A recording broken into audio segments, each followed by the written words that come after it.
జీవన వికాసానికి శ్రీ రామకృష్ణ ప్రభ యూట్యూబ్ ఛానల్ను చూడండి, సబ్స్క్రైబ్ చేసుకోండి. ఆబాల గోపాలాన్ని అలరించే శ్రీ రామకృష్ణ ప్రభ మాసపత్రికను చదవండి, చదివించండి. రైల్లో ప్రయాణం చేస్తున్న ఒక వ్యాపారి భోజనం చేసేందుకు సిద్ధమవుతూ తన ముందు ఖద్దరు దుస్తుల్లో ఉన్న ఒక నాయకుణ్ణి చూశాడు. మహాశయ, మీది ఏ కులం అని ప్రశ్నించాడు. ఏదైనా కులానికి చెందిన వాడినైతేనే కదా నా కులం చెప్పడానికి అన్నాడు ఖద్దరు ధరించిన వ్యక్తి. వ్యాపారి అదే ప్రశ్నను పదే పదే అడగసాగాడు. అప్పుడు ఆ వ్యక్తి ఉద్రేకపడకుండా ఇలా అన్నాడు, సేఠ్జీ, మీకు అంతగా కావాలంటే వినండి.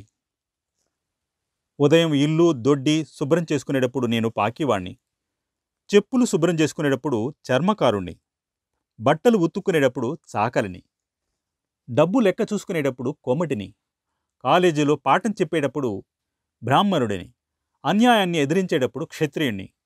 ఇప్పుడు నా కులమేదో మీరే నిర్ణయించండి అన్నాడు. ఈ సమాధానం విని రైలు పెట్టెలో ఉన్న ఇతర ప్రయాణికులు కూడా ఆనందించారు. ఇంతలో తదుపరి స్టేషన్ వచ్చింది.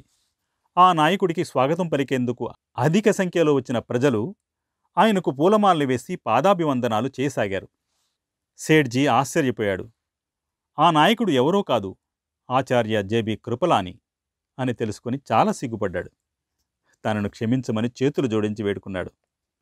వృధాగా కులం గురించి ఆరాలు తీయడం మానండి, మనిషి గుణాన్ని బట్టి గౌరవించడం నేర్చుకోండి అని కృపలాని అతనికి హితవు పలికాడు. ఒక ప్రొఫెసర్ తన విద్యార్థులతో భగవంతుడు అన్నింటినీ సృష్టించాడా అని అడిగారు. అవును, ఆయనే సృష్టించాడు అని ఒక విద్యార్థి సమాధానమిచ్చాడు. భగవంతుడు అన్నింటినీ సృష్టించాడు, అలాగే చెడును కూడా సృష్టించాడు, కాబట్టి భగవంతుడు చెడ్డవాడు అని ప్రొఫెసర్ తీర్మానిస్తూ భగవంతునిపై నమ్మకం అనేది భ్రమ అని వాదించాడు. సార్, నేను ప్రశ్న అడగవచ్చా అంటూ ఓ విద్యార్థి లేచాడు. అడగమన్నాడు ప్రొఫెసర్. సార్, చల్లదనం ఉందా అండి అని అడిగాడు విద్యార్థి. అదేం ప్రశ్న, చల్లదనం ఉంటుంది కదా, నీకెప్పుడు అది అనుభవంలోకి రాలేదా అన్నాడు ప్రొఫెసర్.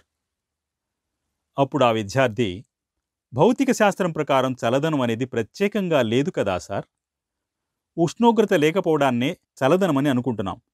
వస్తువులో ఉష్ణోగ్రత లేదు కనుక వేడిగా లేదని చెప్పడానికే మనం చల్లదనం అనే పదాన్ని ఉపయోగిస్తాం అన్నాడు. చీకటి ఉందా అని మరోసారి ప్రశ్నించాడు ఆ విద్యార్థి. అవును, ఉంది కదా అన్నాడు ప్రొఫెసర్. మళ్ళీ మీరు పొరపడ్డారు అంటూ ఆ విద్యార్థి ఇలా చెప్పాడు. సార్, చీకటి అనేది లేదు, వెలుతురు లేకపోవడాన్నే మనం చీకటి అంటున్నాం. వెలుతురును అధ్యయనం చేయగలం కానీ చీకటిని అధ్యయనం చేయలేం. మరి చెడు ఉందా అండి అని చివరి ప్రశ్న సంధించాడా విద్యార్థి. అవును, ఉంది, నేను మొదటే చెప్పానుగా, ఈ లోకంలో ఘోరాలు హత్యలు అన్నీ చెడే కదా అన్నాడు ఆవేశంగా ప్రొఫెసర్. దానికి ఆ విద్యార్థి, సార్, చెడు అనేదే లేదు, మంచి లేకపోవడాన్నే చెడు అనుకుంటున్నాం. అంటే మనిషి హృదయంలో భగవంతుడు లేకపోవడాన్నే చెడు అనే పదంతో నిర్వచిస్తున్నాం అని జవాబిచ్చాడు. ఆ తర్కానికి కంగుతున్నాడు ప్రొఫెసర్. తాను ఓడిపోయానని అంగీకరిస్తూ ఏమీ వాదించలేక తరదించుకున్నాడు. అంతటి ప్రొఫెసర్ని కూడా తర్కంతో భగవంతుడు ఉన్నాడని ఒప్పించిన ఆ విద్యార్థి ఎవరో తెలుసా?